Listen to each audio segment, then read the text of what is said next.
Fala aí pessoal, beleza? Iniciando mais um acompanhamento mensal, vamos falar sobre o RVBA, o Rio Bravo, né? O Rio Bravo Varejo, um fundo que entrou faz pouco tempo aqui no acompanhamento mensal, um baita fundo imobiliário que também vem se transformando, era um fundo basicamente de agência bancária e hoje reduziu quase pela metade isso, ainda tem bastante agência bancária, mas vocês vão ver que como é fácil transformar uma agência bancária em um outro tipo de ativo. Então, mais um mês acompanhando aí e mais um fundo que vai vir base 10. Ai, ai, eu desisto desse. Eu falei para vocês que eu não iria mais reclamar disso, eu só iria informar, porque de fato não tem como lutar contra isso, né? E foi aprovado, a gente vai falar um pouquinho sobre isso. Então vamos lá, vamos falar sobre o relatório agora de março do RVBA. Que é o fundo de. Ele tem essa estratégia, né, de ter um fundo de renda de varejo de rua, né? Acho que é um dos únicos que tem isso. Que mais aqui? Tem uma taxa de administração bem interessante, né? Baixíssima, 0,065. Isso é muito bom. Aqui eles colocam, ó, o RVB é um fundo de gestão ativa que investe em um portfólio diversificado de imóveis voltados para operações de varejo com o objetivo de gerar renda imobiliária de longo prazo, mas é aquela questão de renda de... E eles mudaram o relatório, tá? O relatório ficou, eu achei, ficou mais intuitivo, mais bacana. E é bonito o relatório, eu acho bonito o relatório com cor assim. Distribuição, mantiveram a distribuição de R$ 1 por cota, 10 inquilinos. Acho que não teve nada de diferente aqui. Eu lembro até que eu reclamei no mês passado que acho que eles erraram a liquidez do fundo, porque foi o mesmo valor de janeiro e fevereiro. Impossível ter três casas decimais iguais, né? Mas a gente já viu situação de. Eu até vi um vídeo desses dias aí que o carro. Uma corrida da época do Senna, que três carros fizeram o mesmo tempo nos centésimos. É coisa surreal. Mas isso acho que foi erro, né? Mas não temos muito como comprovar. Bom, que eles colocam a parte de mensagem, né? O desempenho, o fundo continuou pagando R$ 1, 10,6 de yield, baita yield. Mas aí a gente tem que pegar e pensar que esse tipo de fundo ele tem um certo risco maior do que, por exemplo, um fundo como um.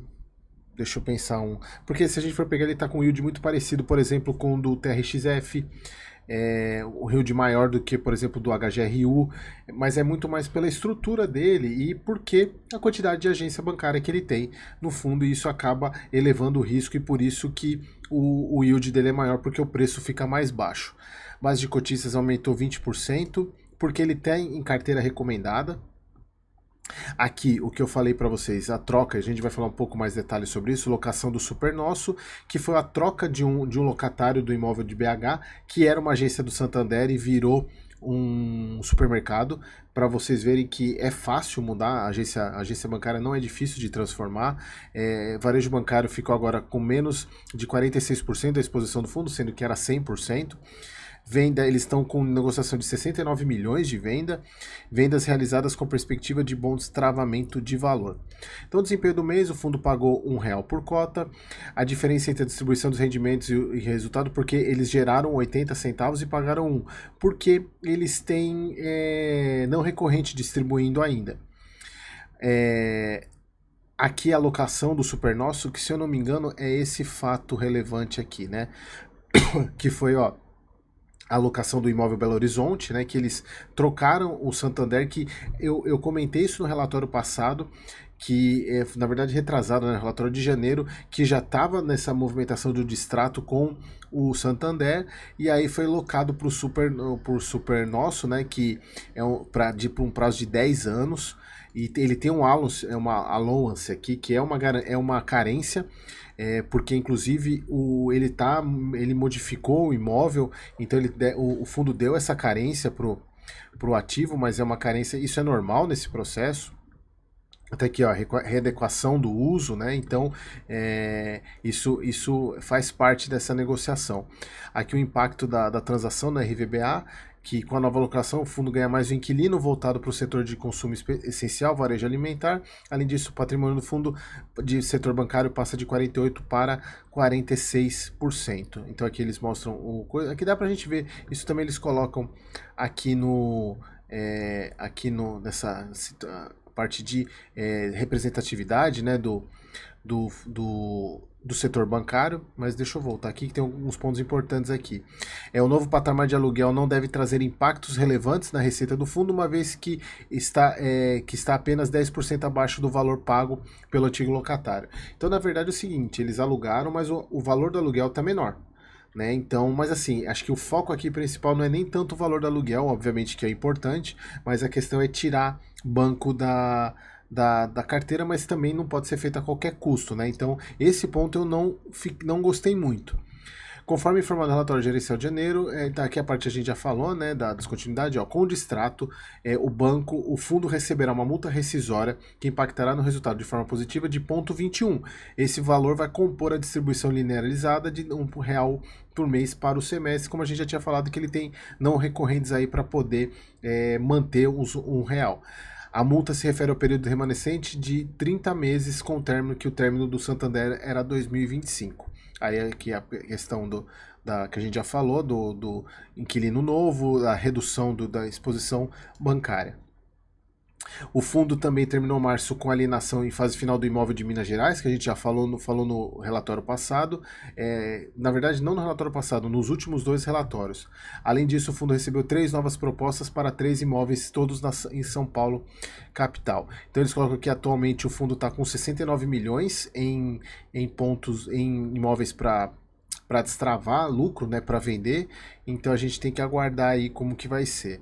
Aqui o RVBA tem passado um ganho de cotista significativo, principalmente porque ele entrou, como eu falei aqui, em carteiras recomendadas e automatizadas de mercado.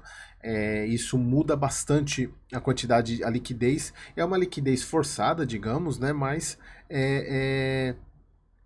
é um aumento significativo e isso é bom para o cotista porque dá liquidez, ele pode entrar e sair a hora que ele quiser sem interferir muito no preço. Pessoal, então aqui a parte acho que é a mais significativa desse relatório, foi agora deixa eu pegar aqui, foi no dia 28 de março, o fundo fez uma consulta, primeiro a pauta ordinária dessa assembleia, que é a demonstração de todos os fundos estão estão passando pela aprovação das contas e incluíram pautas extraordinárias, que foi a contratação da XP como formador de mercado, a contratação da própria Rio Bravo como administradora da parte de cuidar dos aluguéis, é como se fosse uma gestora, né? Eles colocam aqui, ó, empresa do grupo da administradora para administrar a alocação, os arrendamentos, empreendimentos integrantes do seu patrimônio, a exploração de direito de superfície, basicamente contratando a Rio Bravo Investimentos como a gestora, né, digamos, do portfólio do fundo. Desdobramento das cotas 1/10, outra pauta que foi colocada em xeque, né, para votação, e aqui candidatos para o comitê consultivo, né, que aí são nomes que aí é só quem conhece para saber se vale a pena, se tem, eu desconheço todos, né? Bom, e aqui eles no relatório gerencial eles colocam sobre esses pontos lá da Assembleia, e agora foi depois do relatório gerencial, foi agora dia 29 de abril, saiu o resultado dessa consulta. Então, os pontos, né? Primeiro, a pauta ordinária, que é a demonstração de contas foi aprovada, teve uma base de votantes, né, entre 17% e 18% de cotistas. Primeiro, aprovaram a contratação da XP como formador de mercado. No caso da contratação da Rio Bravo como administradora, gestora, não foi aprovada, mas por causa de falta de quórum, porque esse tipo de aprovação, por ter um certo conflito de interesse, precisa de quórum qualificado. Então não passou exatamente porque precisaria de 25% dos cotistas votantes e tiveram só 16,16% de votantes, então não passou. Eles colocaram que foi aprovado nesse pedaço aqui, porém no cômputo geral não foi aprovado por causa da questão da falta de quórum. Aqui aprovaram a proporção, o desdobramento, então foi aprovado 1/10. A data ainda vai ser definida, então quando tiver notícias eu volto a falar para vocês aqui quando que vai ser, até para vocês ficarem atentos, né? Então isso eu informo vocês, mas ainda não está definido. Mas deve ser agora, pessoal, deve ser agora para maio e aqui a aprovação dos nomes lá de algumas pessoas que foram levadas à votação para o conselho. Então, acho que o mais importante aqui é a questão da aprovação do desdobramento, então vem mais um desdobramento aí. Aqui a parte de comercialização, o fundo está com 7,3 de vacância, e essas vacâncias, né, tem 6 visitas no trimestre, uma alocação em negociação e a alocação lá da troca do Santander pelo Super Nosso. Então eles colocam aqui que eles acreditam numa receita potencial de 8 centavos, né, se locar tudo que está faltando essa parte de vacância. Aqui o resultado do fundo, né, na parte da DRE, deixa eu pegar aqui que eu não fiz o destaque aqui, mas basicamente receita imobiliária em linha, né, com o mês passado. O fundo, resultado por cota, 80 centavos, nossa, pagou R$1 e usou 20 centavos, dado o resultado acumulado. Então, assim, ele tá tranquilo, não tem, ele tá, inclusive vai entrar mais resultado não recorrente agora por causa da questão do Santander também. Então, o fundo tá bem tranquilo em relação a isso.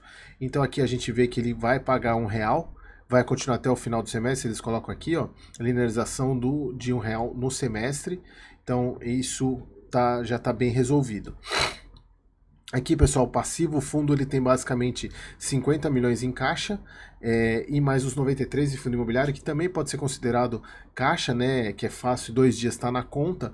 Por que eu trago isso para vocês? Exatamente quando a gente for ver a alavancagem do fundo. Aqui a parte de liquidez, tranquilo, aumento de 20% na base de cotistas.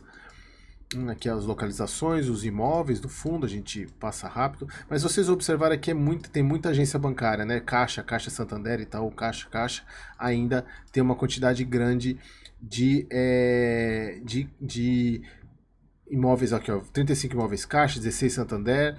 Então isso está diminuindo com o passar do tempo.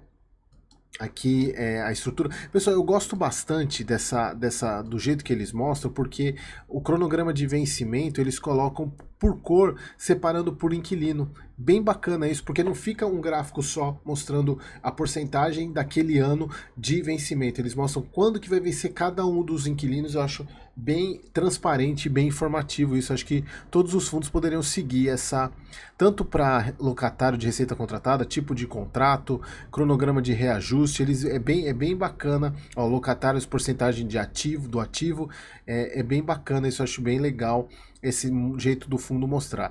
E aqui, pessoal, lembra que eu falei do caixa? O fundo tá bem tranquilo aqui para pagar a parte de principal, né? Ó, 24, 17 milhões, ele tinha... Quanto que eu falei que ele tinha de caixa aqui? Deixa eu só voltar aqui para não esquecer. Aqui, ó, 50 milhões mais 93, 140 milhões mais ou menos, se ele precisar de disponibilidades, né? Então, olha só, ele tem basicamente até 2029 aqui tranquilo, não, 22, 60, 80, 100, então, ó, tranquilo aqui, pessoal, até 2029 sem problema nenhum para pagar. E a dívida é muito barata. IPCA mais 5,3 e IPCA mais 5,6. A gente pegar o Tesouro aí, bateu recentemente 6,10, então é melhor deixar o dinheiro no Tesouro IPCA do que pagar a dívida, né? Ele vai ter quase 1% de spread a mais.